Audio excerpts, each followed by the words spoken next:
Hey everyone, welcome back to another episode of Avengers Disassemble, a Marvel Cinematic Universe podcast. I'm Jeremy. I'm Darius. I love the MCU. I'm here. You want to leave? There's a door. You never said anything. No. Fuck you. Fuck you. It's canceled. It's canceled. Finally. No, we have a really special episode today for you guys. We're doing things a little differently. We know we just had an episode out for you guys last week. But the reason we are giving you one so early today, or so early in between episodes, is because, unless you weren't able to tell by the title, we saw Fantastic Four First Steps. It is the brand new MCU movie. Yes. Just came out this past Friday. If you're stupid, you would know that if you're stupid, you would think that they're not going to do that. They're doing it in order. There's no way. Hello? What's not clicking? The whole point of this is for people to watch it, and obviously the biggest film to come out in the MCU right now is obviously going to be something that we watch. Huge. So not only did we watch this movie, but we didn't watch it together, but I watched it with somebody. Who did I watch it with?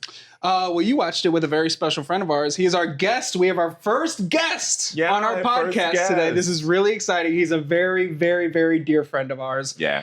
Please give us a round of applause and welcome. Applaud behind your screen. I want it to be I want it to be so loud I can hear it. I can't hear you. I can't. Okay, there you go. There you go. There you go. Yes, thank you very much. Please welcome our very first guest, Judas and a little girl. No. I should have known it was a ploy. I should have known it was a ploy. Jazz Tucker, baby. Oh, that just made me so mad. Oh, that made me so happy. That was so stupid and unexpected. Everything about what just happened here. I'm so happy. Oh, I'm so happy. Just transpired here today. This is our best episode. Oh, what's going on? What is going on? Everybody out there in the interweb, introduce yourself through the magic of the digital world and the digital landscape and the whatnot. Yeah, like you say, I'm happy to be a part of this the first guest on you guys' podcast. Like I said to them, so far I've watched every episode. I plan to watch every episode. You better. I plan to watch every episode. You watched Iron Man 2? Yes, I did. Yeah, that's good. I enjoy watching all these episodes, and I told him I really think this podcast is going somewhere, and I'm just happy to be here, be a part of it, and do my thing. Now this is too much fun. Yeah, it's too much. Now originally we were gonna have him on the Captain America episode, but you'll see in coming videos we had to shift some shit around. Yeah, because I was wondering if we were gonna say that. Yeah, because I think at the end of we say it at the end of Thor that you're gonna be in the next episode. Yeah. So and then we filmed a whole re-intro for Thor that we did not need to film because we knew this video was coming out before Thor. So listen, I don't want to hear nothing. I don't want to. Don't blow no smoke. I don't want. What? I think what he meant to say was, I don't want no smoke. Yeah, I don't want no smoke. Jeremy got gangster in a little bit of an offshoot. Yeah. I think it's them that don't want any smoke. So we're here. Yeah, we're talking about Fantastic Four First Steps, 2025. The very new. This literally just came out last weekend. Starring the love of my life, Pedro Pascal, Vanessa Kirby, Joseph Quinn, Eben. I can't remember his name. Iban something. He's on the Bear. I can't remember his full name because he's got a crazy name. He's on the Bear. That's where I've seen that man's face. Yeah. He is. He's the cousin. He plays the Thing. He's the cousin of Jeremy Allen White. Yes. On The Bear. Yes. Yeah. I can't remember his name. And that dysfunctional ass family. But the reason we're doing this so quickly, you're getting it so fast, we want to capitalize because this movie literally just came out a few days ago, and it's like breaking records and shit. Obviously, y'all want to hear our opinions about the movie. Right. There's no way that you're sitting there behind your screen. Yeah. And applauding for our friend to come in and not wanting to hear our opinions about a film in the Marvel Cinematic Universe. Yeah. And one thing that Jeremy made a point about, which we all were pretty damn good about it since we didn't all see this together. We made a point that nobody said until now what we thought of the movie and our thoughts of this. We have no idea what we all think of the movie. So, since we're doing this different, apparently I found out when I got here. I just want to, yeah. Oh, please go. What did you think of Fantastic Four First Steps? Oh, I like it. So this movie had major stakes for me. This was Thunderbolts has been out. We didn't review it yet, but I was spoiler alert. If you want us to, before we get to Thor or before we get to double back. Maybe after Thor. Yeah. If you want us to review Thunderbolts for it to come out after Thor, drop a comment down below. Spoiler alert, just to give it more context. I loved Thunderbolts. I thought it was fantastic. What? Fantastic. Oh. Why'd you look at me? I'm over here. I'm like, what the fuck is happening? I'm like, thank you. My performance was amazing. Like, I wasn't into Thunderbolts. You were really good at that movie. I swear I was sitting up here like, Darius didn't do nothing crazy. Because I didn't realize I'd said fantastic. Are you a sleeper cell with the word fantastic? And go like, a Manchurian candidate? Fucking call me Liev Schreiber. No. This movie, for those who haven't seen Manchurian Candidate, that's a reference. Anyway, this movie had major stakes for me because I love Thunderbolts, but this was the big deciding factor. The MCU has lost me. It's lost me. That's crazy. It never had me to begin with. I'm gonna say this really quick. Yeah, go ahead. You all don't know him like we do. For him to say the MCU lost him? When Infinity War and Endgame were coming out, I'm not exaggerating this when I say I was having dreams about seeing these movies and then waking up and being like, fuck, it's still like a month away. It was crazy. I know that sounds a little crazy, but fuck it. Those for movies. You to say the MCU lost you? Yeah. I think Endgame and No Way Home were the real swan songs of the MCU. Yeah, No Way Home's so good. It's No Way Home. Spoiler alert. Amazing. Oh my god. But and I've said it since. I'm sorry to interrupt you again. Go ahead. This is a spoiler review. Yeah, I was gonna say that. Oh, Infinity Game was the series finale of the MCU. Infinity Game. I didn't realize. Oh shit, I didn't realize. Thank you. Oh, that's hilarious. Endgame, Avengers Endgame was the series finale of the MCU for me. I love that movie. I screamed in the theater. I cried in the theater. That movie was amazing. I loved it. But that was it. And ever since that movie, each subsequent MCU film has lost me. Like, I'm not a huge fan. It was just like, okay, these movies are still coming out. I'm still going to go see them because I'm contractually obligated to see these movies in the theater since I've seen all of them. That's hilarious. That's so true. So, when it comes to franchises, it feels like that after a while. That's how I am with Saw. I can't, like, if I miss an MCU movie in the theater by this point, it'll feel weird. I can't do it. But this was the deciding factor. I was like, we got Avengers Doomsday coming out next year. You know, Fantastic Four is going to bridge the gap between the two. So if this sucked, if this was bad, I was like, okay, you're gone, MCU. I'm done. Like, forget it. With all that being said. Get to it. I loved it. There's no, okay. I loved it. There's no way that you didn't. I loved it. There's no way that you did it. I'm going to say this movie was fantastic. Oh my God. But no, we're not I had to. Like, but you are very correct. This movie was fantastic. Yeah, that's my boy. No, like, listen. I was going to say real quick. If you didn't like this, I was going to be like, how could you not? Yeah. Go ahead. Not only is this the best Fantastic Four movie we've ever gotten, that's not necessarily... Easily, and I've seen all of them. Yeah, not necessarily a high bar, but I don't hate the the bar's on the floor. Exactly. I don't hate that 2005 Fantastic Four that came out as much as everybody does. The Silver Surfer is fucking bad. Shit is The original is not bad. Yeah, the original, it's all right. It's fine. Oh, yeah, that's Chris Evans. Yeah, Chris Evans, yeah. As Human Torch. Flame on, indeed. Like, Jesus Christ. But I get... Flame me out, Hotman. Jesus. I understand the hate for that movie. I know why it's hated. I don't necessarily hate it as much, but I do see why it's hated. Excuse me. Fant-Four-Stick is one of the worst things that's ever happened in Hollywood. So let's talk about that. I want to talk about that for a brief go ahead. moment. Please do. I wanted that movie to be good so bad because they were so bold in casting a younger Michael B. Yeah. Well, also in casting Michael B. Jordan as Black Human Torch. Yeah. It was like such a thing, and it just was. My God, it was horrible. They did two things. They cast a Black Human Torch and they cast a younger Fantastic Four all together. Yep. And I say to this day, if Michael B. Jordan did not come out with Creed right after that, it may have killed his career because that movie was that bad. Now, when I was sitting in the theater, the first 10 minutes of the movie, I was like, oh. You're talking about Fantastic Four? This new one. The first steps. Okay. The first 10 minutes is like, uh-oh. Like, because it's kind of an origin story movie. They give you a brief recap on their lives and what they've done up to this point.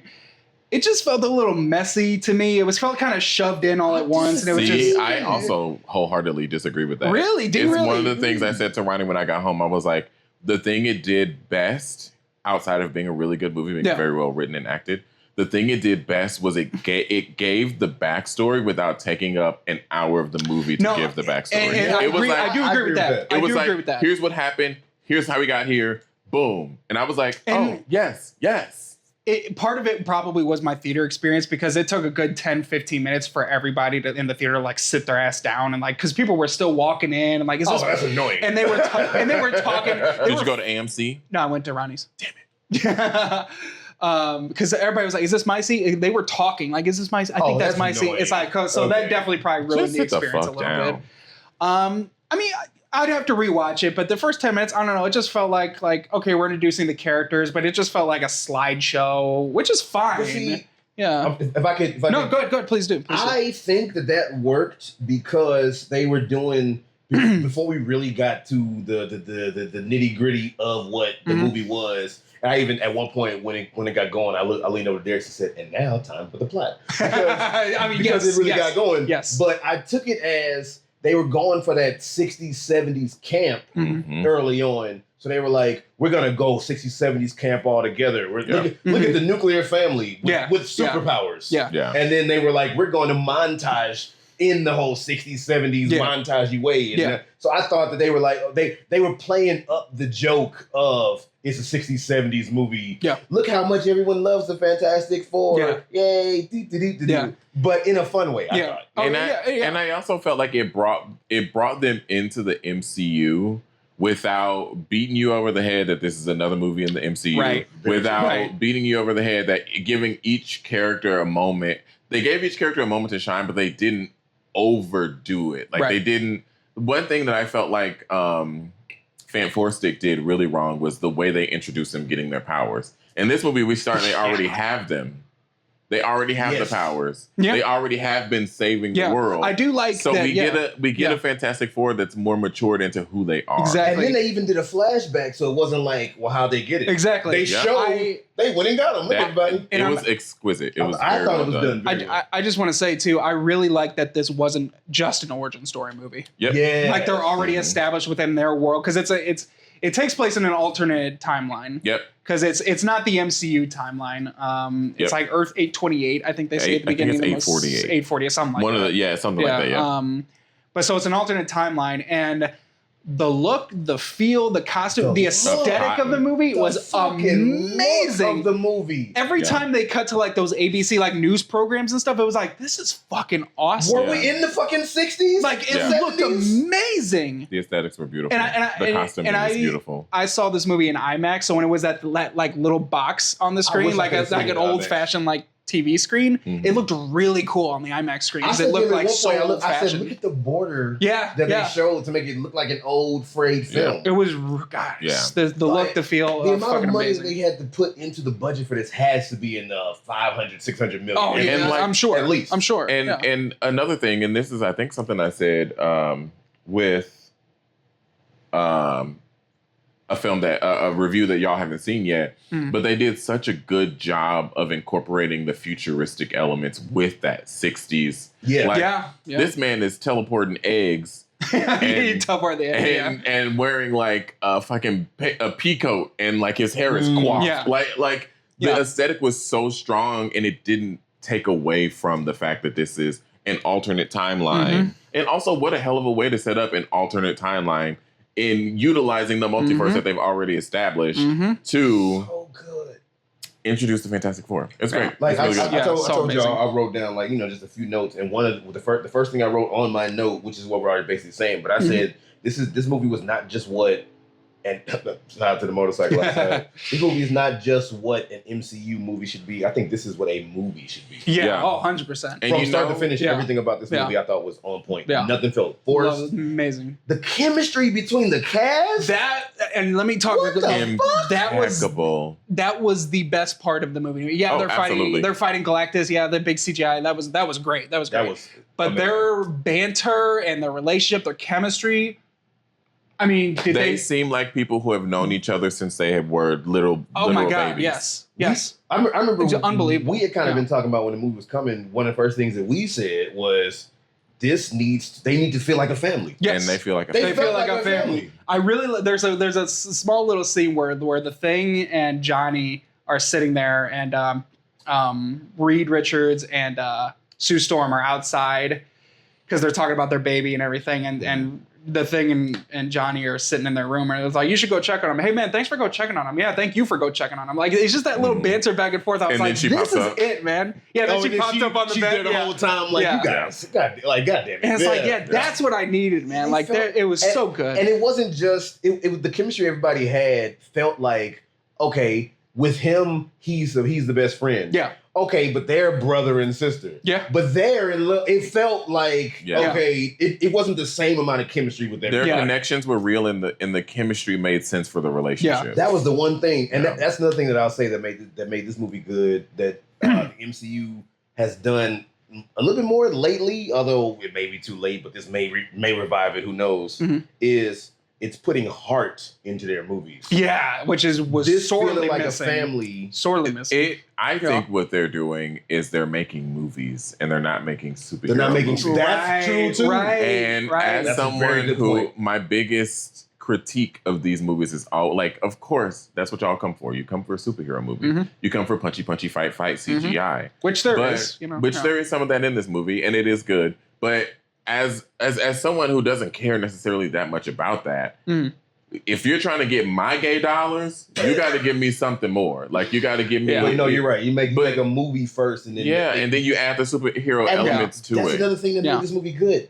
It was a good movie, and they just happened to have powers. Yeah. They didn't say, look how much powers they have. And there just happens to be a space god coming to destroy Earth. But with this movie, with Thunderbolts being about a ragtag team of people who somehow, like, I could believe by the end that, oh shit. I didn't see that movie. Well, you honestly should. You will eventually, obviously. Right. Yeah. But, oh shit. Ghost really does give a fuck about Florence Pugh's character by the end of this, but it was believable that and they it wouldn't. felt natural. Isn't Ghost the villain in Captain America: Brave New World or whatever? No, Ant-Man and the Wasp. She's one of Ant-Man and the Wasp. I forget which one. Oh yeah, and I saw that one. Yeah. But it's like, okay, and it's about grief and all that. Thunderbolts, and then of course, Guardians of the Galaxy 3. Everybody really related to that because Rocket. Right? Yeah, his origin story. With that one or whatever. What's really crazy is No Way Home because of the heart of Peter, trying to find this stuff, and maybe the world will be better without me. Like all of that is that's what makes these movies good. Right. Yeah. Well, I was just saying that I probably would like Guardians of the Galaxy 3, but I didn't see it because I hated the first two so much. I think the first one. And that's a little spoiler for you all. How I'm gonna be so upset watching. I'm gonna be so upset of you watching that. That's gonna be a hard. That's gonna be a hard one to get through. That's gonna be a hard movie to get through. Anyway, but. All of that beside the point, it just the family of this was what we chemistry, needed. The acting from everybody. That's another thing I had in my notes. Amazing. Everybody. I want to see what you all think about this. Okay, because this is one thing I read in my notes. Go ahead. In a film where the acting was on point from every fucking body, I still think Vanessa Kirby was the best actor of everybody. Now I want to hear what you all say about that. I thought that everybody. It's basically like saying if everybody got a 99.9 and she got a 100. I'm going to say this is probably going to be controversial yet brave, but I really enjoyed the woman who played the Silver Surfer. She was good too. Julie Garner. I made sure I remembered her name. And there was subtlety in her performance that was really she's fucking amazing. Because her arc in the movie was so unexpected to me. Yeah. I agree. I think Vanessa Kirby did do a really fabulous job, and I thought her and Pedro were probably my favorite of the Fantastic Four. Yeah, right. But in the whole movie, I think I was the most affected by. What'd you say, Jeannie Garner? Julie Garner. Julie Garner. I was the most affected by Julie Garner because her portrayal of the Silver Surfer was so Shallow Hal.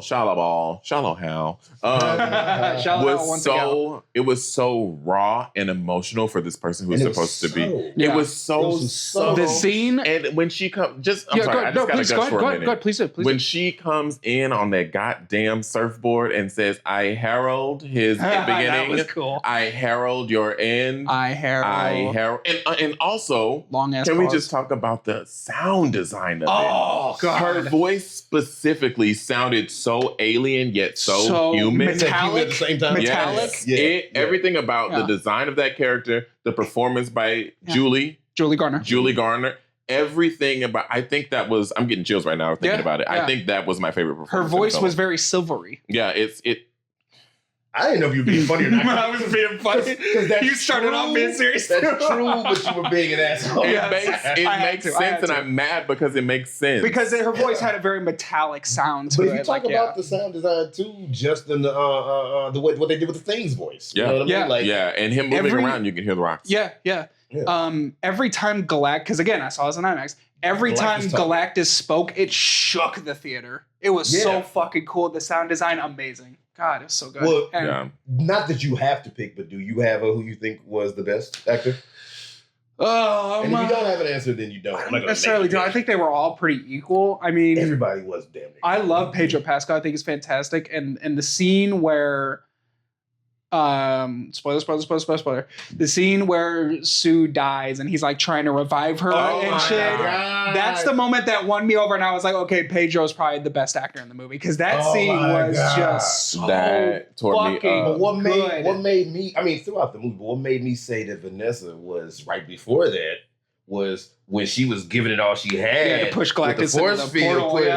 And I was like, this woman's acting her fucking ass off right now. My God. Because you really have to think about it. There is not really She's not moving there. shit. Yeah. She's not doing any, like she is having to do all this physical work with her body. That was really, and honestly, that's a great fucking there scene. was like a meme going around before the film came out, and it was her face and like how cunt her face was, how she was really just like letting the children have it. Yeah. And seeing it in the movie made it even more of a serve because she is serving face. Yeah. While pushing Galactus into a portal. It was that point. It was, and we will talk about the giving birth scene. It was that was crazy. It was the interactions that she had with the family just throughout. Yeah. It was the scene where she gives the speech. I would not. Yeah, that was good. Sacrifice my child for this world, but I would not sacrifice the world for my child. That was all those. I was like, everybody. Again, it is like saying 99.99, and then she did 100.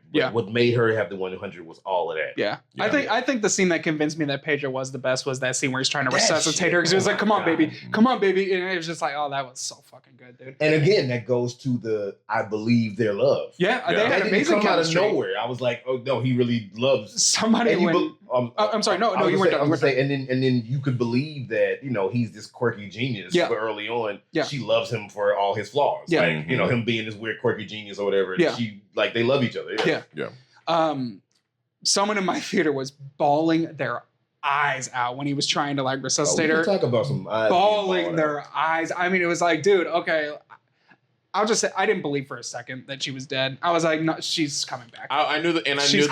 For a second, I didn't believe it either. Yeah. I knew for a fact she wasn't going to die, and I knew the baby was going to be the one to bring her back to life. Like, so did I, because they were teasing his powers and everything. Jack Richards. Jack Richards. Yeah. Real quick, since we talked about the baby, I need to bring this up. What? The baby. That's kind of how you said it. The baby. But okay, what? Since we had talked the about baby was a fabulous actor too, Jeremy. Well, what are you about to say? Honestly, that is true though. The baby was serving. You said the baby was a good actor, right? Mm-hmm. The baby is CGI from beginning to end. That baby is CGI. There were points where I could tell. I was getting ready to say the CGI on the baby is terrible. There are points where it looks CGI. Now, it was so bad. Let me finish. Let me finish.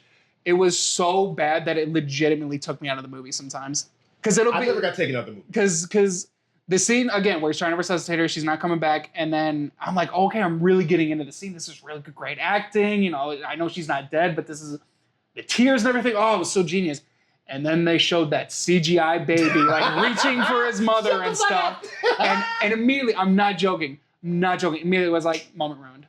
Now, it was bad. It was bad. I will say this, and I'm not saying that you're wrong, but I will say that I follow Complex on Instagram. Yeah. And they do, random excerpts from interviews and stuff. I don't know who it was with, but there was some interview with Vanessa Kirby, and she was swearing up and down that they never once used a CGI baby. Oh, now she said that. Okay. Everybody in the comments was like, bullshit. So here's the thing. Bullshit. And here's how I can. It looked fucking bad. Well, no. Here's how I can see that it wasn't like there are points in the movie where the baby does not look CGI. But in the spots where it does look CGI is when something else CGI around it is happening.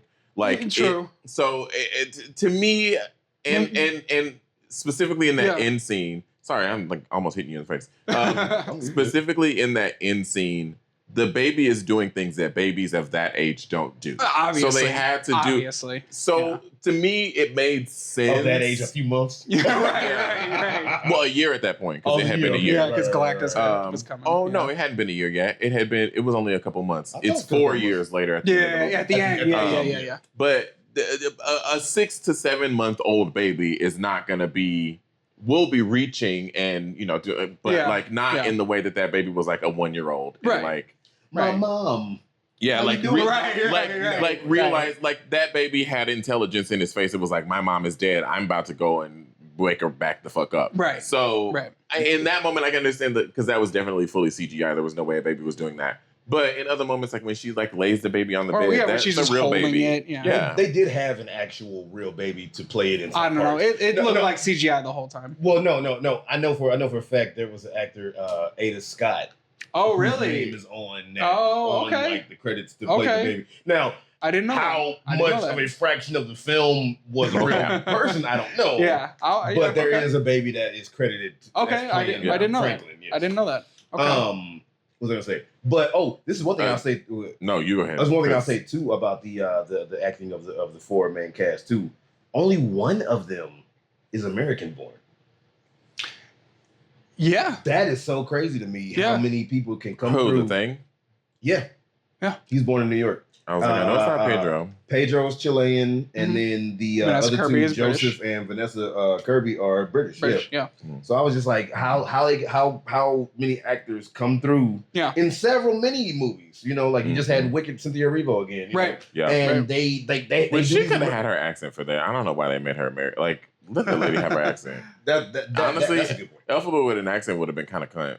But the amount of movie's still amazing. That the amount of actors who can do this and they have these American accents, you wouldn't fucking know. No, I wouldn't have known that they were not born. I wouldn't have known because I swore up and down. I was like, ain't Vanessa Kirby British? I had to look at her. Yeah. I was like, am I tripping? Well, her accent did slip at one point.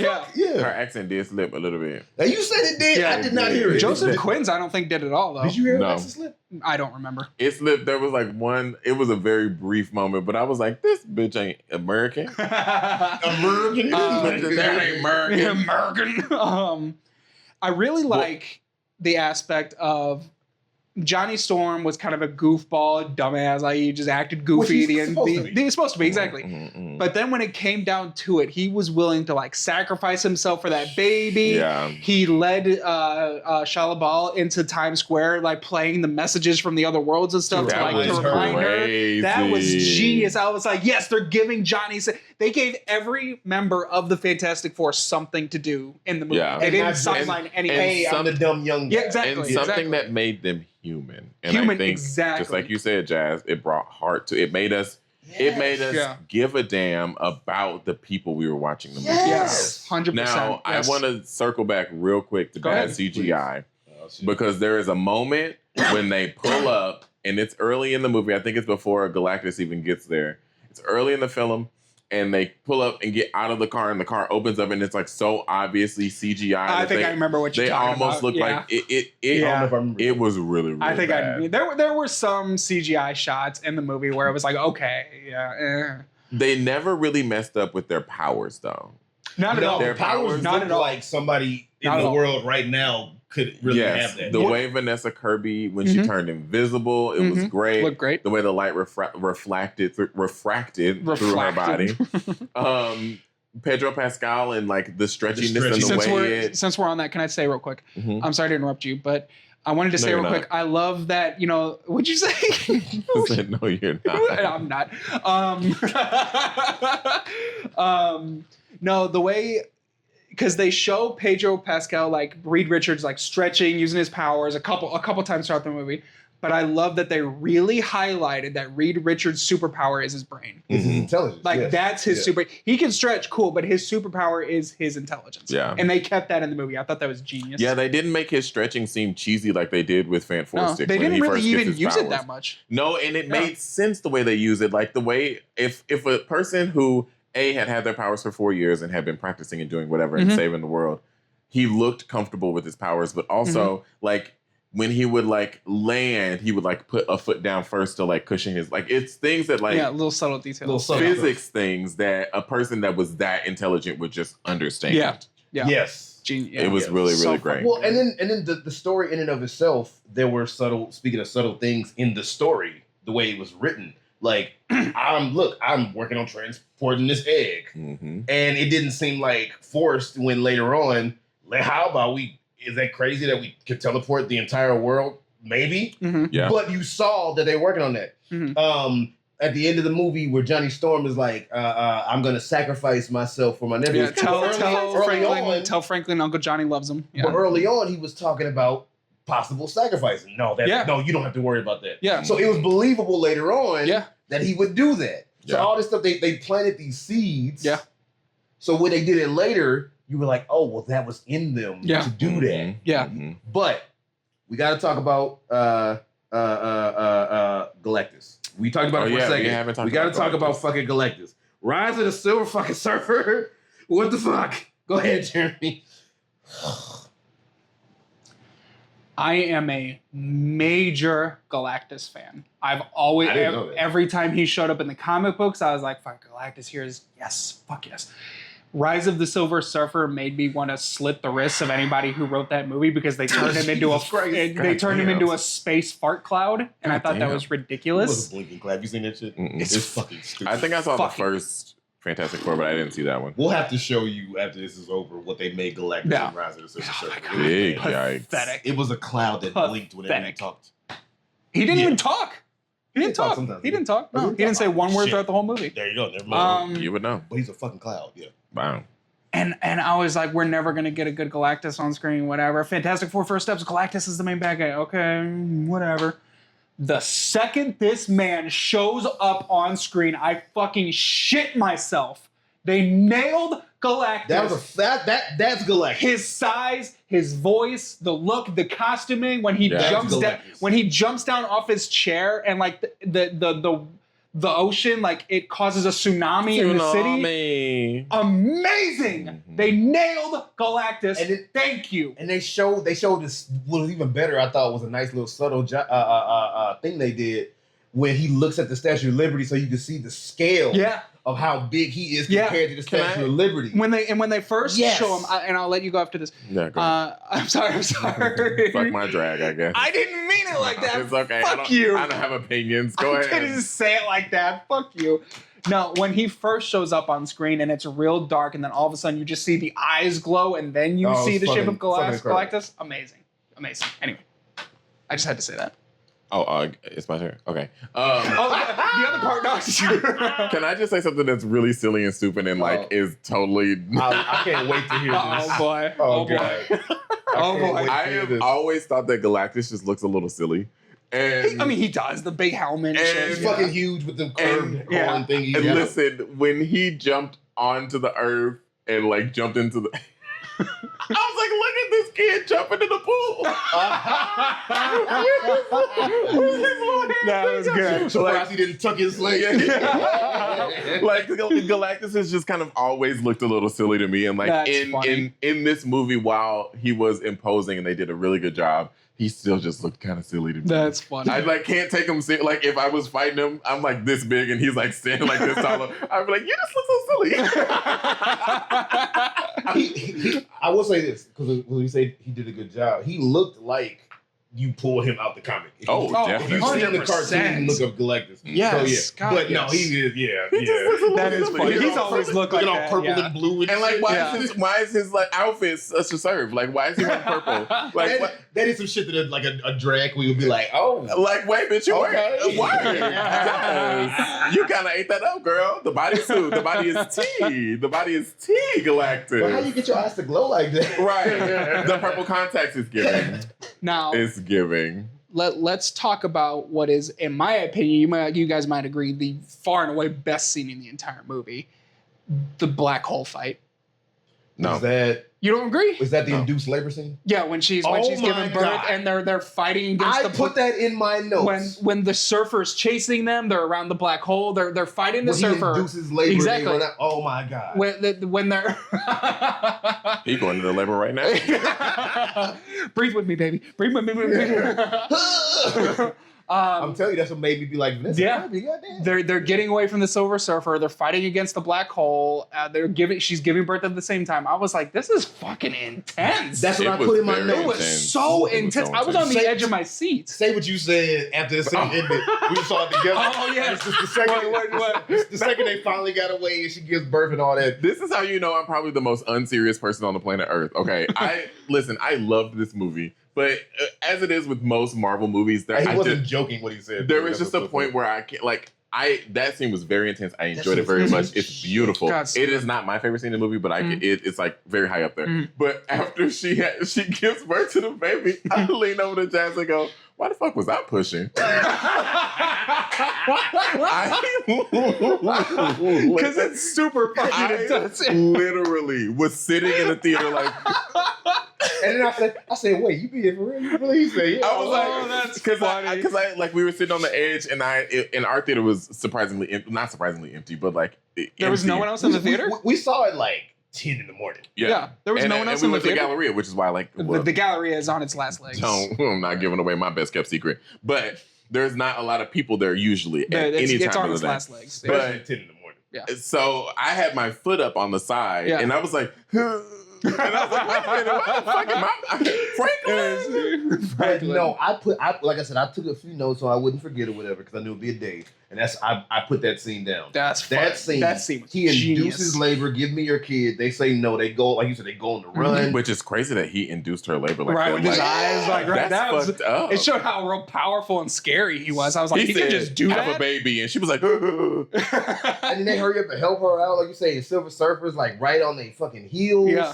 They're chasing the whole time giving birth, which I thought was very tastefully done. That we never saw anything from Sue. Yeah, we just see her knees, her pushing down. Yeah, when she finally kicks her pants off. Yeah, and then it's implied. I'm like, very tasteful. Very tasteful. Yeah, that we didn't. Absolutely. Yeah.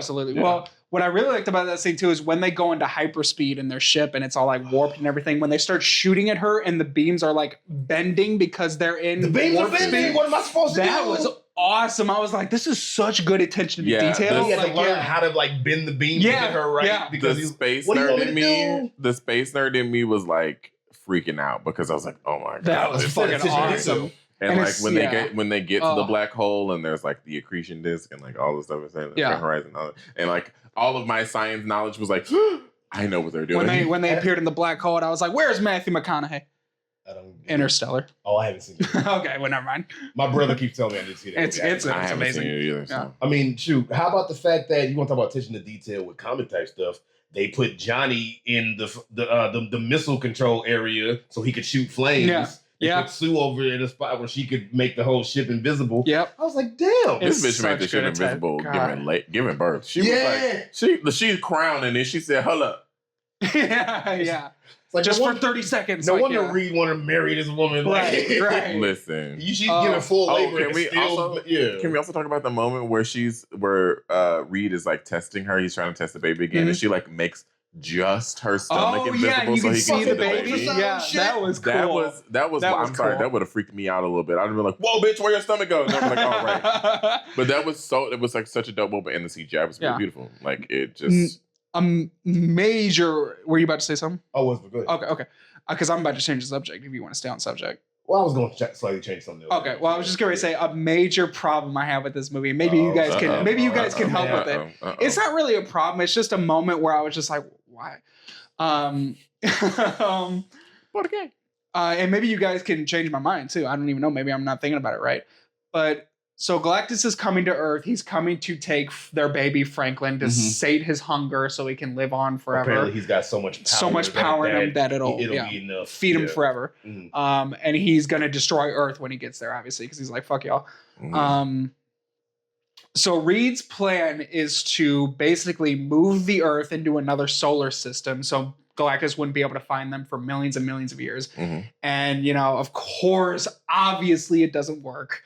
I got a joke that I thought of about something that... When the Silver Surfer, when she was destroying all the things? No, about moving it, but I don't want to cut you off. Go ahead. It made me think of some other... Jay, keep it in mind. I want to hear it. But then, of course, Silver Surfer destroys all the towers and stuff, and, the moving the Earth doesn't... And then Reed's like, wait, why don't we just transport Galactus when he gets here? Why wasn't that his first idea? Like, because real quick, because it just feels like the entire world has to unite in order to move the planet. Which was believable if you suspend disbelief. Exactly. Well, it was believable for the world that they live in. Exactly. Not the world we live in. Exactly. Good point. Not the world. But also, to kind of maybe change your mind. Yeah. They know how powerful Galactus is. Yeah, they saw it firsthand. If I am Reed Richards and all of my infinite wisdom, my plan would also be to move the thing instead of trying to fight the big giant man. That's what I thought too. It's true, but it just feels like moving an entire planet to another solar system is much easier than fighting a giant eternal being. See, I think it would be much harder. And don't know shit about. I think it would be much more difficult. They barely got him into the portal to warp him. True. That's what I was thinking too. My thing was like kind of going off what Darius was saying. My thing is we don't know shit about this dude. He just came here. He said he's gonna fucking kill us. Mm-hmm. We watched him destroy a planet with our own eyes. We did. Because when they first got there, he was destroying. So my whole thing would be that like, okay, we don't even want him to come here. True. Okay. That's fair. No, that's fair. Yeah. That's fair. Oh, and I will say, shoehorn off that too. When I say the movie set up the subtleties so well with shit, when they had Mole Man early on in the movie. Oh yeah. So then later on, when they bring Mole Man back, so he can give some areas, for the people to hide out from. Yeah. It was like, oh, okay, that makes sense. Yeah. They didn't just do it. Yeah. They were like, oh, okay, well, they made good with this guy. They weren't just like, so he got some, and I looked it up too, and apparently, according to Google, I looked it up, Mole Man was the very first bad guy that the Fantastic Four ever fought in the Fantastic Four comics. He's the very first one. Yep. And Subterranea is like a thing, Yeah. But no, that'd be my thing with it. It's like I don't even want you to come here. That's true. That's true. To me, it made the most sense to be like, okay, I don't know if we can beat this thing. Why don't we take the Earth and move it somewhere? That was the joke you made? Why don't we take Bikini Bottom? Sorry to beat you to it, but I didn't realize it. That's funny. Yeah, that's funny. Like that is literally that would be my first thing to be like, we gotta move. Yeah. We got to get the fuck up out of here. and that was very 60s where he's like, all right, everyone, we have to conserve energy. Yeah, and when they were showing I was like, that's so fucking 60s. Yeah. Conserve energy, make sure that you turn off your lights. Yeah. There is one thing that I haven't said in this entire review, and it's something that I've thought about the whole time. Oh. I don't want to fucking just do your thing. The fact that like no, you don't get to say it before. No, I was gonna say the fact that we haven't even said that the entire review is crazy. Yeah. My brothers in Christ, because I know it's a lot of men that watch this. Pedro Pascal is fine as fuck. Oh! Okay, I got it out. Thank you so much. Can I say on the flip side, Vanessa Kirby fine too? Then you sure can. All right, then. Absolutely. Yeah. Okay. I mean, she's pregnant for most of the movie anyway. She kind of looks like Elizabeth Olsen to me a little bit. I don't see that. I don't see it at all. In like very subtle ways. Like there's something about the way she holds her face in her mouth that kind of reminds me a little bit of Elizabeth Olsen. But gorgeous. She is a beautiful woman. Yeah, she's gorgeous, beautiful, gorgeous. You saw them together. Yeah. You saw it with Darius. Was he drooling over Pedro the entire time? No, actually. Really? I mean, internally. But here's the difference. I watched Captain America with this fucking man. Well, here's the difference. Y'all watched it together? Yeah. Here's the difference. With Chris Evans, they very specifically lean into the sex appeal. He's of a Chris sex symbol. Well, I mean, they even say in all the Endgame, America's ass. Yeah. And he even says that that's America's ass. Like literally, his first shot as Captain America is him with his shirt off, sweaty and shit. Yeah, titties out. Yeah, like Jeff Goldblum. Like, oh yeah. So like Pedro Pascal, they would not. They make him look sexy. They went with a more like classy, like very put together look. So that's why it kind of was like, if Pedro Pascal was running around with his shirt off, I would have been like, good golly goddamn. But it's the same energy, trust and believe. Yeah. But it's focused in very way. See, I'm like an onion, bitch. I got layers. What else you got? But take them titties up. So God, not that becoming like a running gag in our fucking reviews. Speaking of crying. Oh, yeah. Oh, you cried? I did. Did either of you all cry? I did not cry. Well, when Sue died? Did you cry? No. I didn't cry when Sue died. I leaned over to Darius when Sue was pushing herself like to the limit and then passed out and everything like that. I said, damn, that almost got me. Really? It almost got me. But then when Johnny said, tell Franklin that his uncle Johnny loves him. Uncle Johnny loves him, and he was about to, and then Shia LaBeouf pushed him out the way to do like it. at the last second. I said, fuck almost. That got me. Did it really? Her pushing him out the way to sacrifice hers, because he was about to do it, and then I got a chill saying that. But he was about to sacrifice He's himself, literally an inch away. Yeah. And then she pushed him out the way because of what him saying the whole, die with yours and all that. Yeah, he inspired her to fight back. Yeah. And pushed him out the way and she sacrificed. That made me cry. Really? That got me. That fucking got me. I think the reason I didn't cry during Sue's death is because I knew she wasn't dead. I'm It was just her pushing herself for what it meant. Like, I'm going to save my family and my kid. Like, that's what it was. I was 100% certain. I was like, she's literally going to come back to life. Like, it was an emotional scene, but it didn't get me. And I didn't get emotional during the Silver Surfer part because I saw that coming a mile away. I was like, Johnny's going to... A Silver Surfer... Like, that caught me off guard. As he was flying, I was like, Silver Surfer's going to fly in. I didn't see that coming. That didn't strike me as something that would happen.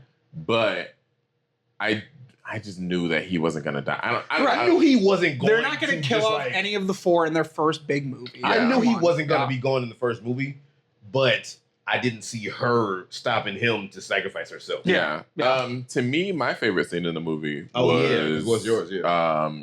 The scene where Johnny is like playing her voice and the voice of all the people. That was I love that fucking scene. Because that really cemented. I loved it. I guess that moment cemented her for me as like my favorite performance because she's completely CGI. You get her whole backstory. You see that she had a kid. She gave herself up for her planet. Like all of this stuff to become the Herald, to become the Silver Surfer, and him working that hard to even figure it out on his own. And Reed did not do that. He did that shit. Yeah. Just like the emotion of that scene, the weight of that scene, really, everything about the Silver Surfer really affected me. That was a great scene. It was really, really great writing for that character. Just like, a quick little random Wikipedia thing, and they say that Julie Gardner, I forget what show, but she got like 2 or 3 Primetime Emmy Awards. Ozark. So apparently she's fucking incredible. That was her big breakout was Ozark with like Jason Bateman. She got like 2 or 3 fucking best supporting actress. Like she's in this. She's in not Nam. Yeah. One. Yeah. She's in this. She's in that new Weapons movie coming up from the director of Barbarian. Like she's making a fucking name for herself. She was in Wolfman, which sucked ass, but she was still in it. Like Wolfman. The Wolfman movie that came out not too long ago. I think I heard of it. I don't know. Yeah, it wasn't. Don't watch it. It sucked. I guess now it has come time for us to talk about the not after credit scene. It wasn't really an after credit scene. It was a mid credit scene. Was that mid credits? Yeah. Oh yeah. Well, no, because credits hadn't rolled yet. It was yes, they did. No. At the very end, when they put the baby seat in the car, hilarious scene, by the way. I love that scene. Yeah, that was really funny. It was very family. They fly away in the car, then they do the credit animation and stuff, and then the credit scene, and then the credits, and then the after credit scene. Yeah, which was not an after credit scene. I was almost tempted to text you guys and be like, you don't have to stay for the second after credits scene. I was like, no, I'll let them just experience it. But yeah. let us discuss. I was gonna say if there's one issue that I have with this movie, and it's not really an issue with the movie, but if there's one issue that I have with it, the movie didn't really tie itself into the rest of the MCU. It didn't really need to. It did it to me, and I was thinking. But that's not really an issue. But if that's an issue, that's my only issue. It didn't need to. I was thinking. It just needed to introduce them. I was thinking this during the movie. They keep talking about how like Fantastic Four is going to reset the whole MCU, and like this is the big change, the shift. This is where we're going back to our roots. Whatever. Blah blah blah. This felt like an infinitely better Iron Man 1. Really? Oh shit. Hold and you saw our Iron Man review, so you know. I do not like that movie. No. And so that's why I said infinitely better, because it is infinitely better than that movie. But I can agree. It is setting up what is coming better than that movie did.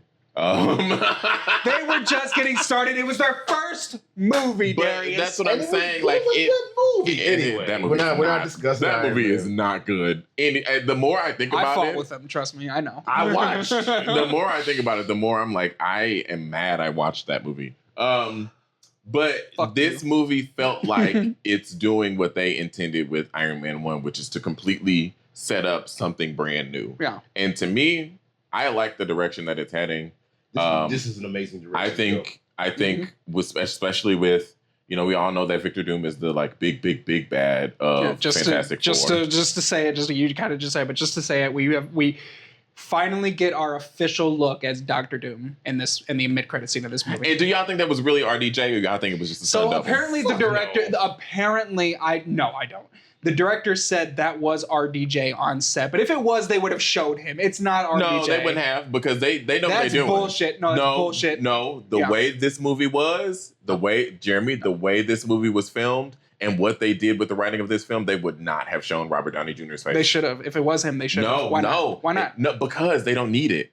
This movie stands alone without Robert Downey Jr. Well, yes, it does. Good without him. That is true. But he's literally on screen for that long. I partially see his point, though. But I see your point. I see your point, because at this point, people are going to buy the movie ticket. Like you just said, you're contractually obligated. They're going to buy the ticket to the movie. They're going to come to this place. Yeah. Heartbreak's going to feel good in a place like this. With this fucking Nicole Kidman shit.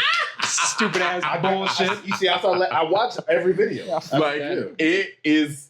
People are going to come to the theater to see these movies, and nobody's going to know that he's there. Yeah.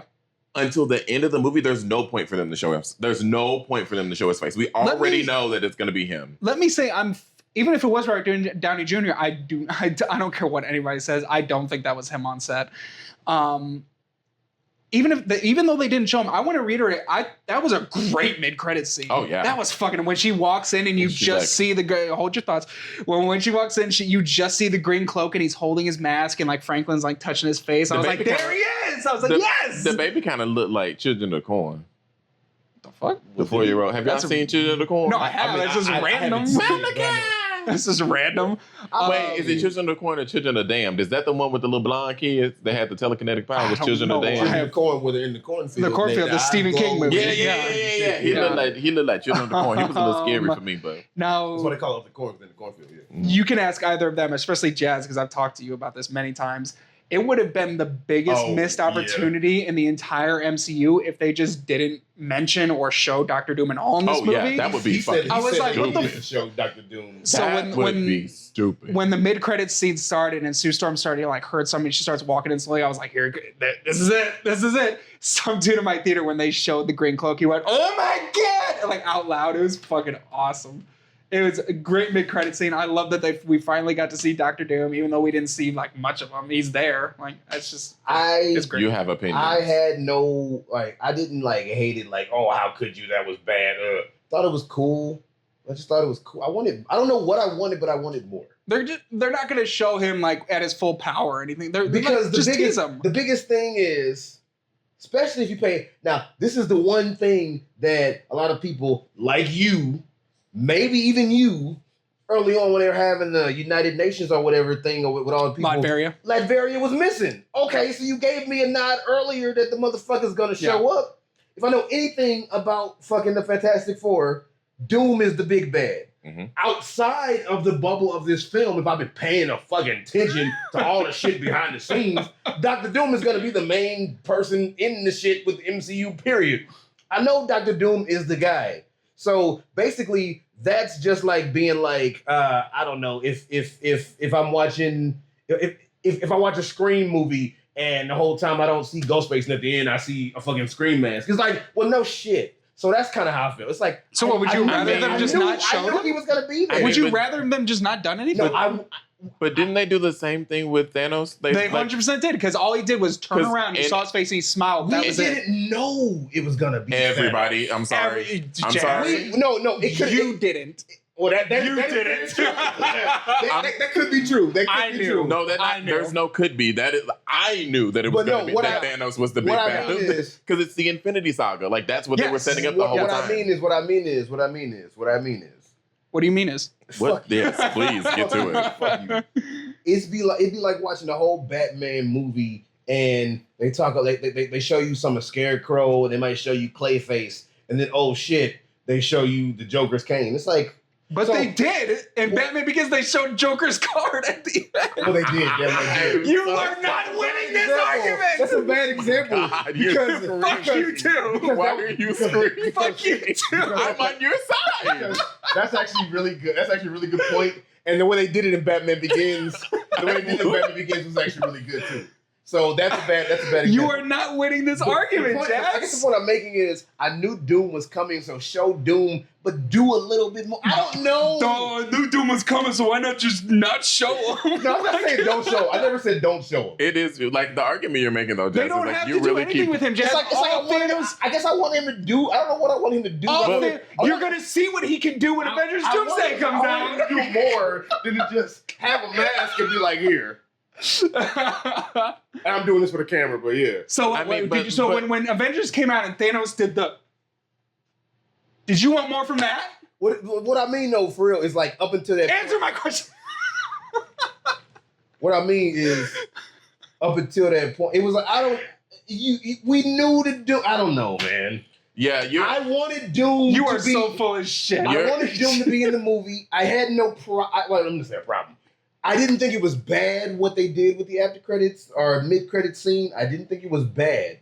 I just feel like there should have been a little bit more. I'm sorry, your point is not being. It makes no sense. Your point is, the motherfucker just stood there. Thanos just stood there, Jazz. Jazz, every single example you just came up with is the exact. Batman Begins was a bad example. That was terrible. So was Thanos a bad example. He just stood there. We know because Jazz. Let me wait. Let not me there. It's like helping me out here. Because like of all people, because like literally your argument does not make sense. It doesn't. There is no world where Doom or Thanos or anybody, even Galactus, they teased Galactus a little bit at the end of one of the movies. I can't remember which one. I don't think they did. No? I thought they did. Well, Eternals had Celestials in it, so nobody saw Eternals. Eternals was a forgettable ass movie, so I don't remember. But they might have mentioned Galactus in that movie. I don't remember. Yes. But either way, there is no world where in just an after credit scene you're going to see more than a glimpse of who the big bad is. There is no world where that's going to happen. Listen, the little tease there. They don't want to give away too much because they want you to go. They want you to go. Everybody's sad. I'm sad, but they want you to go into Avengers Doomsday. I'm standing up. I'm standing up. How about that? They want people are like, sit the fuck down. Like, they want you to go into Avengers Doomsday not fully knowing what Dr. Doom can do. Same with Thanos. Because they're going to have to build. They have to build the tension. To build the tension. I'm sure. The point I'm making, because it makes sense. It makes sense. It's his first appearance ever, Jazz. Ever in the MCU. In any MCU film. I guess the point that I'm making with this is your bad point. But I would have preferred that. Okay, you follow me on this before you cut me up.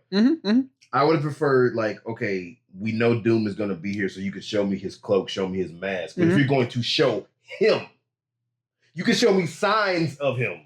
Because basically that's what they did. They just showed me a sign. He just stood there, and he had his mask off. So you could just show me the mask or show me the cloak and be like, "Oh shit, Doom is coming. Oh fuck." But if you're gonna actually show Doom, then that's what I mean. That's literally what they did with Thanos. I'm sorry. It is literally what they did with Thanos. I'm sorry. Your point is continuing. Do you remember that I'm one of them weird people that didn't like Infinity War? So. Oh, that's right. You didn't like Infinity War. And I did like Infinity Can you War. edit him out of this episode? No, because y'all motherfuckers don't shut up. True. No, but like Thanos showed up. Love Endgame. Go ahead. And I didn't like Endgame. That's so funny. I hate that movie. We should Thanos showed up in Avengers. He turned at the camera. He smiled to let everybody know Thanos was the big bad. He was coming. Guardians of the Galaxy showed him a little bit more because Josh Brolin was like, "Oh shit, his ship touched down." Yeah. No, not in the, he actually like spoke and talked in Infinity War. You're thinking of Thor Ragnarok. In Guardians of the Galaxy, Josh Brolin was officially cast at that time, so he was there on screen. He was talking. He was being threatening, but he was still sitting there. Then we finally got to see what this man could do in Infinity War. So what I think they're doing is they're giving you the glimpse of Doom. We're getting Spider-Man 4 before Doomsday next year, so I think they're going to show a little more of Dr. Doom in that movie. I think we're going to get a little more of a glimpse, maybe even Robert Downey Jr. on screen. And then Avengers Doomsday will come out. RDJ, yeah, that's going to freak the fuck people. The first time they show RDJ is Doom. It's going to freak people out. And then Avengers Doomsday will come out and we'll officially get our Dr. Doom. I think that's what they're doing. What you gonna say? Doomsday is before Secret Wars? Yes. Doomsday and Secret Wars, they're going to be a year apart. Same with Infinity War and Endgame. Mm-hmm. So, yeah. Mm-hmm. And hopefully after that, they're done. I'm sick of this shit. Well, apparently Kevin Feige said it's like we're rebooting the MCU after this, so we'll see what they fucking do. Another 15 years. This is not going to Jeremy, I'm not making this podcast for another 15 years. Our children's children are welcome to Avengers Disassemble. Like, yeah. Darius and Jeremy Jr. Yeah, right. Doing this. I'm not having kids, so you're just going to be, your kid's going to be talking to the empty couch. Damn. In honor of our fathers, Darius and Jeremy. But no, I think that's the point I'm making, which is why, like you say, it worked in Batman Begins. It was the Joker's card. It was the card. I'll look into it. It's like I say, if you're going to show me, if you show me signs, then I'm like, oh shit, he's coming. Mm-hmm. If you show me the person, I think I wanted the person to do a little bit. I think that's the point that I'm making. I think that's a better argument. No, it's not really, but I feel that it is more effective to drop the Easter eggs and then in the mid or after credit scene, you see a glimpse of the person and then you're like, oh shit. Okay. They don't want to give you too much. No, of course not. Because even if he spoke, it would just be too much. Like it would have been. I agree. Like, and there was nothing more that he could have done. Don't turn around to the camera. I don't want to see your face. I think seeing just the cloak and the mask was enough to be like, oh, good golly, goddamn. Yeah, that was cool. Like, as remnants of some shit of a sign that he was there without the guy in it? No. I mean, him standing there. I don't have a problem with him physically being there. And honestly, it was even more effective because Franklin was interacting with him. Exactly. He was touching his face and stuff. To me, that, and I hate to be defending, but... You're defending the shit out of this scene, too. But it makes so much more sense. It does. The way it was framed, the way it was shot, the way Sue reacted, like everything about that, there was no other way for them to do it, and I think it was the perfect. Yeah, again, absolutely. Hear me when I say I didn't hate it. I didn't think that it was bad. I did think that it was good. I just might be one of those few people that wanted more. Just keep in mind I'm not saying I thought it was bad. Just keep in mind when those trailers start dropping for Avengers Doomsday, you'll be so hyped because they didn't show too much of Doom. So we're gonna get his first big appearance. Hear me? I'm saying they shouldn't show too much. That's what I'm saying. Yeah. But no. Before we, since we're wrapping up, two things I didn't realize I looked up are apparently actually canon. I did not know before this movie, but it is in the canonical. There is a female Silver Surfer, and I did not know that. From the comics. I didn't know Fantastic Four had a kid. Those are two things I didn't know. Those two things I had no idea. I'm honestly surprised you didn't know there was a female Silver Surfer because the only Silver Surfer I know is the bald dude. Going around. Yeah. When it was first announced that Julie Gardner was playing Shala Bala, the female Silver Surfer, I was like, why not just use like the regular Silver, the worldwide Silver Surfer? Everybody knows that. It just seems weird to use the more. Everybody more so. That's like the more obscure version. Like, why not just use the version everybody knows? You can give him a redemption arc because he sucked in Rise of the Silver Surfer. So, like, use the Silver. Like, why are we using this version? I can't see the other version of Silver Surfer in this movie. Nope. Well, one thing they were able genius. They were able to play off of the interactions with her and Johnny. Mm-hmm. Absolutely. Yeah. And Johnny likes sexy aliens. Like that was funny. That was funny. He's like, "You fly the ship, I'll fight the sexy alien or whatever." Yeah. Like, you tell me how to keep saying her sexy. Wait a minute. Yeah, that was good. That was funny. And I didn't know Fantastic Four had a kid, but that was good. And then the fact they call it first steps. Kids have their first steps. Yeah. But then also this is the first Fantastic Four. Then getting into it. So I was like, that's really good. Yeah. It was really, really well done. I loved it. So it's an amazing fucking movie, man. We'll go back to basics at the end here. So I'll ask both of you, Jez Tucker and Darius Varner, is this movie for you? No. Actually, I'm gonna go that way because go in my kitchen and just sit there and think about what you've done. I almost made he just put you in timeout. I almost made a really, really us joke, and I'm gonna keep that joke until the camera. I want to hear it too. I can't wait now. Mm-hmm. You guys don't get this part. Yeah, that's Patreon exclusive. Patreon exclusive. I can't wait till y'all get there. No, this movie is definitely for me. I would definitely not go see it again, but I would see it when it comes on streaming for free. I don't want to pay for it again, even though I only paid $5 for it. I paid $20 for it because I saw it in IMAX. Yeah, so it's worth it, though, isn't it? 100%. I really enjoyed this movie. Pedro Pascal looked absolutely incredible. The acting was phenomenal. I really, really have to give a shout out to Julie Garner. I just think she.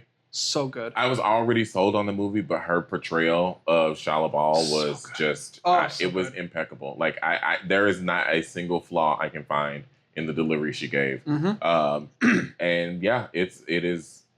I really am disgusted to say this almost twice in a row. Oh, I wanted to ask, while you guys were watching this movie, because I made it cryptic after I saw it just ended, "We'll talk Monday," and you guys, he thought it sucked, blah blah blah. When you guys were watching this movie, did you there's no way Jeremy hated this? I knew from your text there was no way you hated it. You're not very good at hiding your fucking fuck secrets. You, whatever. I'm like, that man, I know that man loved that movie. Because I wanted to intentionally make you guys think I didn't like it. I didn't think it at all. I would be hard pressed to think anybody watching this movie would think that this was a bad I can see how people wouldn't like it, and you want to know how? Unless you just don't like superhero shit. Well, that's what I was saying. You want to know how? Because this isn't a superhero movie.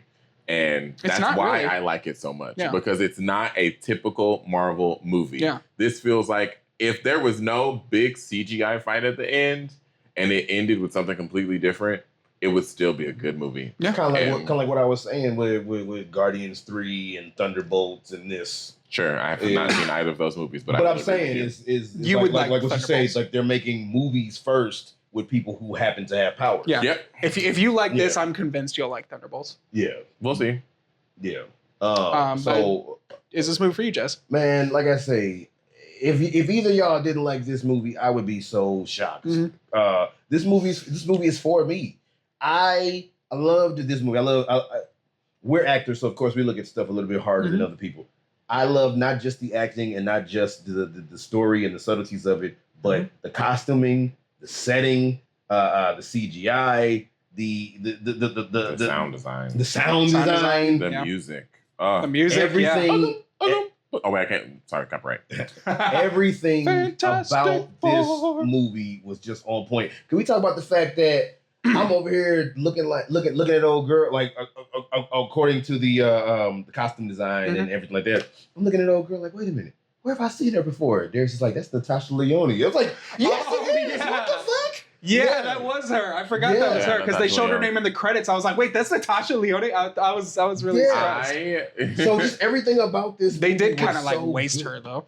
She didn't do too much. Because she flirted with Ben a little bit, and then it was just completely gone. They didn't have too much. Because they didn't even get together or kiss or anything. They just kind of said hi. Have an awkward hey. Yeah, they just said hi. Like why are you y'all here? Y'all didn't recognize it because her hair was straight. That's really what it was. True. It wasn't curly. Because I was like, wait a minute, hold on, let me look at that face, and then she smiled, and I was like, that's Natasha. I could tell. And her voice. She literally, he goes up to her, he's like, Ben, are you here to help us evacuate? He's like, no, I'm just here to see you. And she smiles like, that's all we get. No, you got to do it in the Natasha Lyonne voice. Nah, I'm here to help you. Oh, fuck. That's what I'm saying, that little raspy voice. She cannot change her voice to save anybody's life, and I love it. I would never ask anything. But no, like I said in the notes that I took or whatever. No, this movie's for me. This is not just what a Marvel movie should be. This is what a movie should be. Yeah, it's very good. This was a really good movie. Very good. Absolutely. From the subtlety to the macro of what they did with this.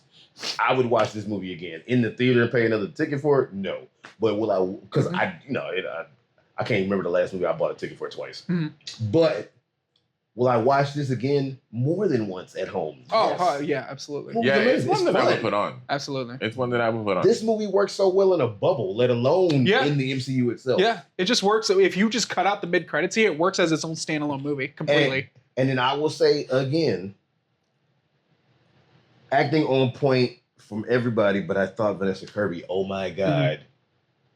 The induced labor scene, the pushing herself to the limit scene, the giving the speech scene, the interactions with everybody.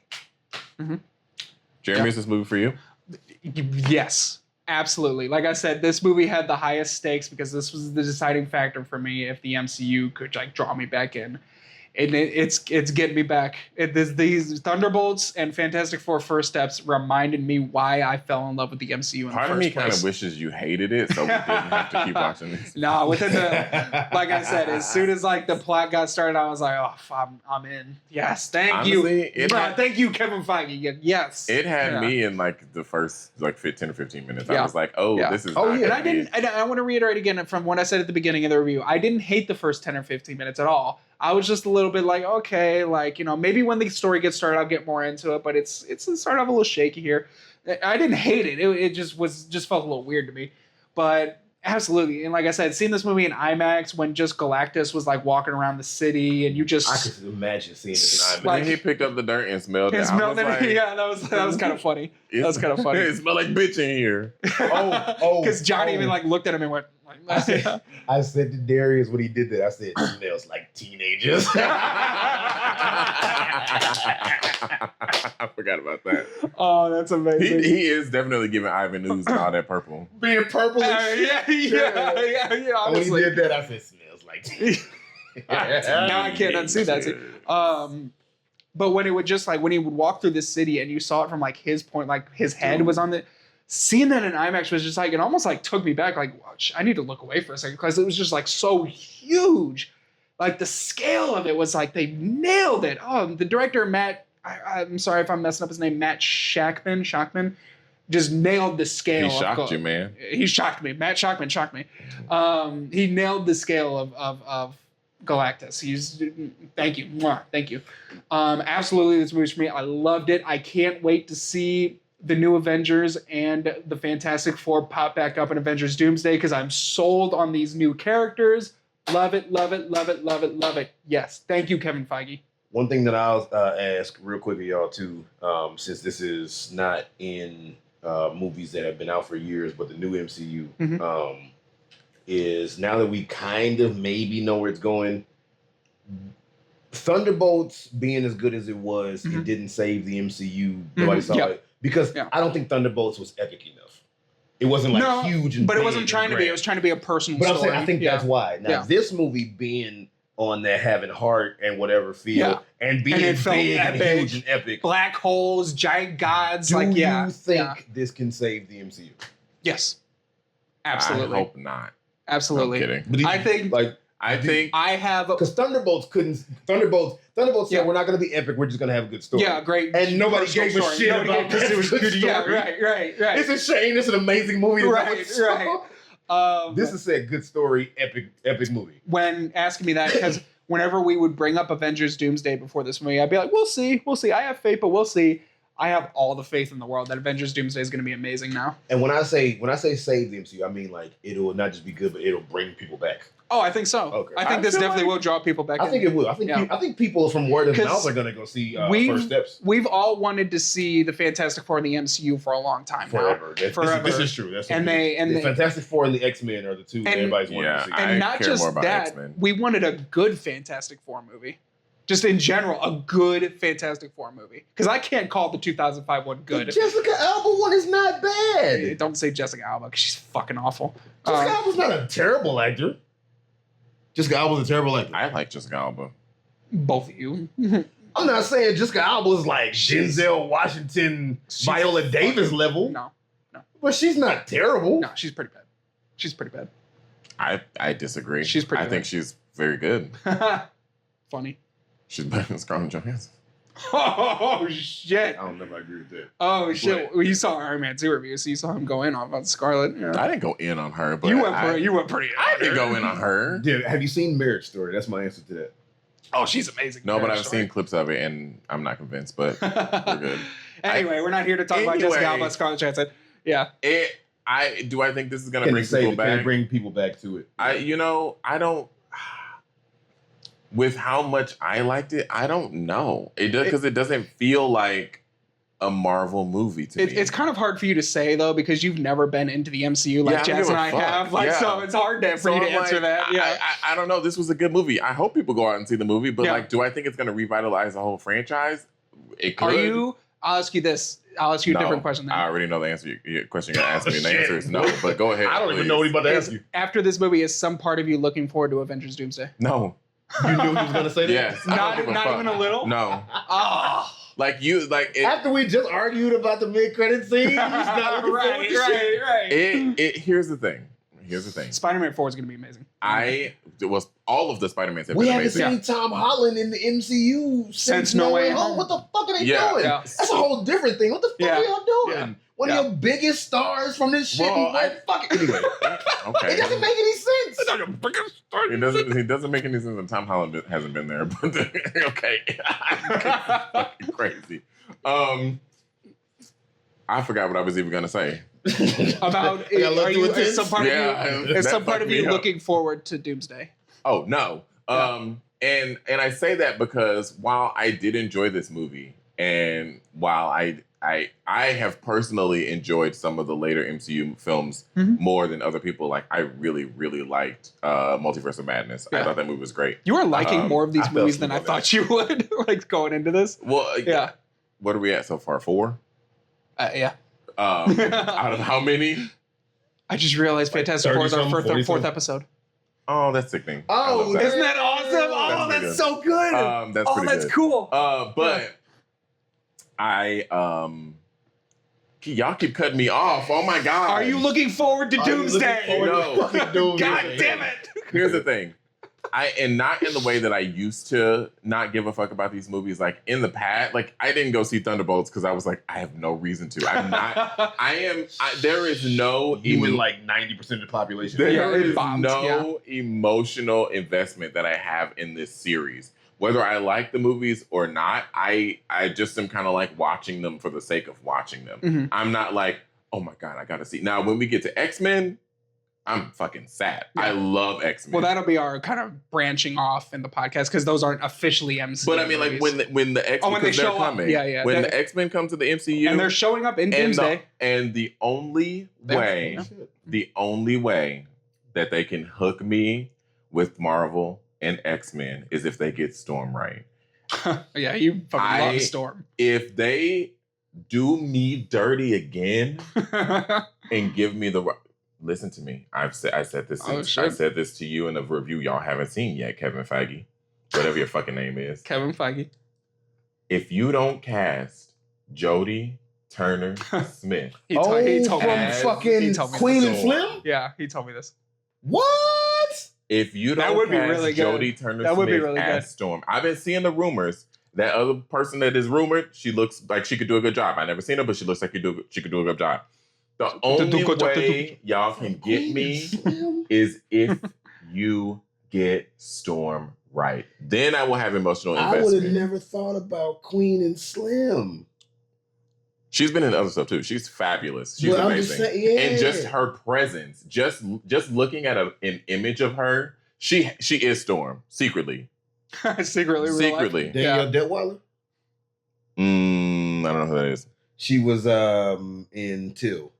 I didn't see too. Okay, and she was in some other things I can't think of off the top of my head, but yeah. No, my choice is Jodie Turner Smith. There is no other choice for me. Because they're not going to pick Halle Berry, of course. Well, why would they? She's already done it. I love Halle Berry and I love those movies. Anyway, that's where I'm coming from. Yeah. Like I don't have an emotional stake in these films. I don't care. No. If we weren't doing this podcast, I probably wouldn't have seen this movie. I don't. I'm surprised. Well, actually, no, because I love Pedro Pascal, so I probably wouldn't have seen it anyway. Like, genuinely, I would have been sitting there mad that you liked the movie. Yeah, You would have right, seen it. right. No, I would have been mad. I would have been happy about it. I would have been like, oh my God, I get to see Pedro Pascal and a good movie at the same time. You got to be kidding me. Like, that's a win-win. But I just, there is no part of me that is seeking these movies and this content out. Mm-hmm. That just is not, it just is not, as a whole, for me as a content consumer. Mm-hmm. However, I enjoy good films. I enjoy bad films. I enjoy talking about bad films and good films with my friends. Mm-hmm. So I'm going to keep watching these movies. With our what? With your what? With your what? People I sit on the couch with. So when Avengers Doomsday comes out, and I either absolutely fucking love it or absolutely fucking hate it, it will be a very similar situation. A great movie or bad movie, or if it's really, really fucking good, I'll be like, damn, this movie is so good. Yeah. This movie is definitely for me. I will watch it again. Do I care about Secret Wars? Fuck no. Yeah. I mean, that just, it's a part of me being just kind of impartial. That's fair. That's fair. I wonder, like, this Doomsday doesn't come out till next December, so where's our podcast going to be by then? Shit. Yeah, we're not that far into the MCU yet, so. Yeah, another Y'all year. Definitely got enough movies to make it last. Right. Yeah, well, and with our release schedule, it's definitely going to last. Last a long time.